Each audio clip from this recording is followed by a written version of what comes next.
روزی 25 سپتامبر مقامات تاجیکستان و قرقیزستان به سازش رسیدند که از هر دو طرف 8 دیدبانگاه مرزی را می‌بردارند. این سند را سید مومن یتیموف رئیس کمیته دولتی امنیت ملی تاجیکستان و همتای قرقیزش قمچیبک تاشیف امضا کردند. ولی حرکت یگانه دموکراتیک قرقیزستان برای امضای این سند استعفای تاشیف را خواسته است. آنها برداشتن پاسگاه ها را اشتباه عنوان کردند. مقامات تاجیکستان گفتند که با جانب قرقیزستان سند قطعی مناقشه مرزی را امضا کردند ولی تفصیلاتش را آشکار نکردند. واخوری جانب‌ها روز 25 سپتامبر در گذرگاه قزلبیل برگزار شد. در اطلاعیه جداگانه حکومت سوخت تنها درباره بیرون بردن تکنیک‌های ایلاوگی حربی از مرز صحبت شده است. جانب‌ها روز 19 سپتامبر نیز برای بیرون بردن نیروهای اضافی و تکنیک‌های حربی از مرز به سازش رسیده بودند ولی معلوم نیست چرا اجرا نشد.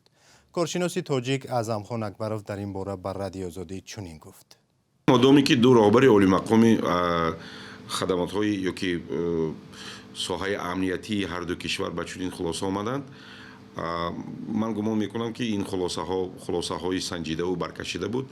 مهمش آن که هر دو جانب اگر این را رعایت کنند و هر دو جانب با یک نیت نیک عمل کنند، گمان میکنم که عاقبت کار به خیر می شود.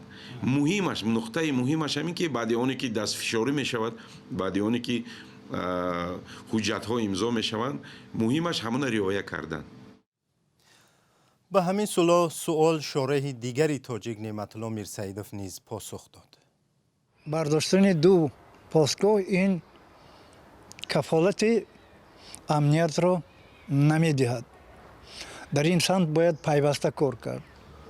چاره‌بینی های باید عملی شوند که در مرز رفته اگر تنها کارمندان پلیس مانند از هر دو جانب مرزبانان در خط حرکت اونها سمت حرکت اونها معین باشد خیلی خوب می شود.